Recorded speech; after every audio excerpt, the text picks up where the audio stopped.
alguns dias eu comentei na publicação de um influenciador do mercado imobiliário, que inclusive eu gosto de acompanhar o trabalho, e com poucos segundos o meu comentário foi apagado. O post tratava sobre um comparativo entre a tributação das receitas de aluguel na pessoa física e na pessoa jurídica. E existiam informações ali muito inconsistentes que eu trouxe uma breve observação. E logo meu post foi apagado. É interessante que talvez hoje as meias-verdades tragam mais engajamento do que a clareza das informações. Mas eu entendo que é preciso ter muito cuidado em relação a isso, ao gerar um convencimento falso dos seus seguidores sobre uma decisão que é tão importante, de trazer o destino do seu patrimônio, de constituir ou não a pessoa jurídica para cuidar desse imóvel, de abrir ou não uma holding. Antes de continuar e explicar esse caso melhor, eu peço que se inscreva no nosso canal e ao final não se esqueça de deixar um like se você gostou desse vídeo e também depois assiste mais vídeos desse canal. Tenho certeza que se você gosta do mercado imobiliário, você vai gostar do nosso canal. Então deixa eu mostrar aqui para vocês qual foi o post em questão. Foi uma publicação do Leilão com Victor, como eu disse, eu gosto de acompanhar o trabalho dele. Foi essa publicação aqui que eu vou deixar para vocês também as imagens, onde ele fala sobre estratégias utilizadas pelos milionários para pagar menos impostos. E aí ele informa que no ano passado ele economizou mais de 280 mil reais em impostos e ele apresenta qual foi a estratégia utilizada para economizar impostos.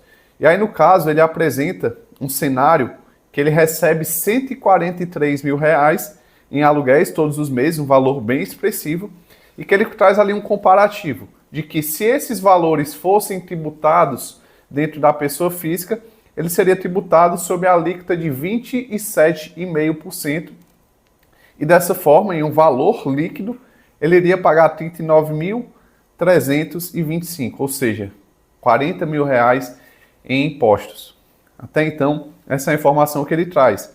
E aí ele posteriormente informa que a estratégia utilizada foi constituir uma holding imobiliária.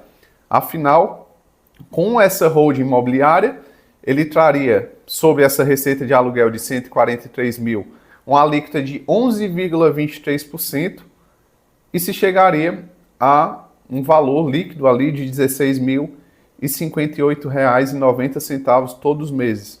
Ou seja, né, estamos aqui diante de um comparativo de 40 mil reais na pessoa física, segundo ele, e 16 mil reais na holding. Ou seja, mensalmente ele teria uma economia de 24 mil reais e no decorrer de um ano ele chegou a uma economia de 288 mil reais.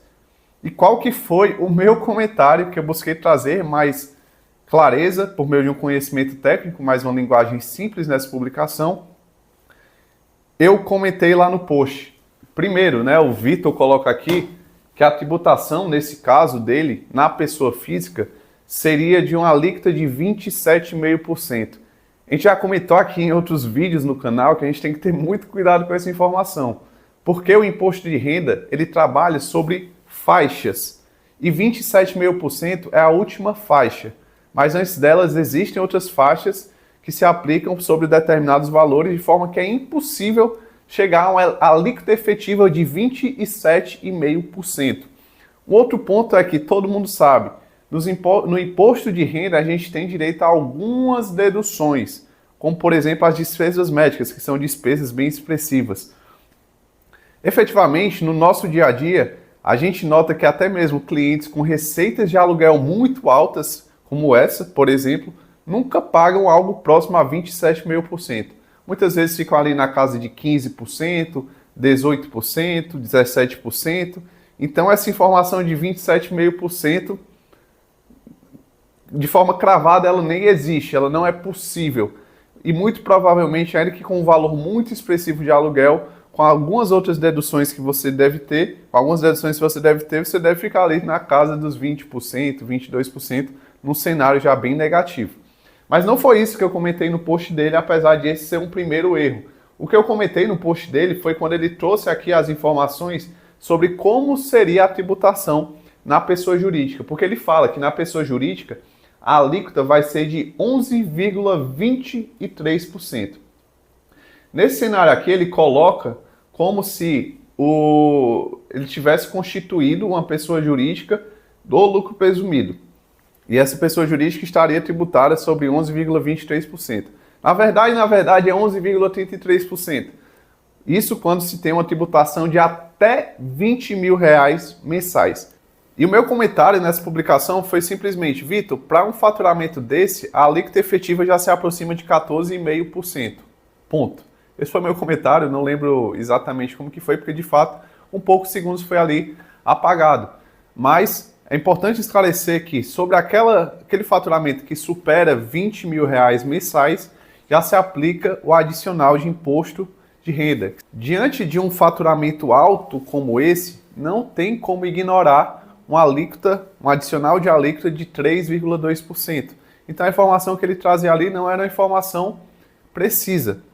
E por se tratar de um assunto tão delicado, que é definir a destinação de um bem, se eu deixo na minha pessoa física, se eu deixo na minha pessoa jurídica, é importante ter um compromisso, uma responsabilidade sobre a informação que está sendo prestada. E aí esse meu comentário rapidamente foi apagado, não sei se por ele, se por alguém da equipe dele, mas esse é só um dos exemplos, isso já aconteceu em outros casos, não de comentário meu ser apagado, mas dessa informação ser divulgada e se tratar de uma meia-verdade, de informações que não são tanto quanto precisas.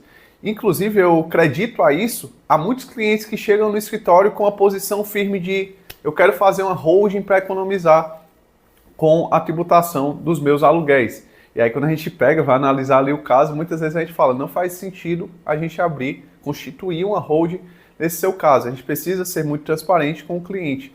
E além disso, existem custos que não podem ser ignorados no momento de constituir uma holding e também de fazer a manutenção dessa holding. E todas essas informações precisam ser postas com clareza na mesa para que o cliente possa tomar a decisão. E por aí, você já viu alguma promessa dessa quando o assunto é holding? Acho que quando o assunto é holding existem diversas mágicas que são divulgadas sem um certo compromisso com a realidade. Deixa aqui nos comentários algum caso que você já ouviu falar, que a gente pode discutir se é uma verdade, se é uma mentira.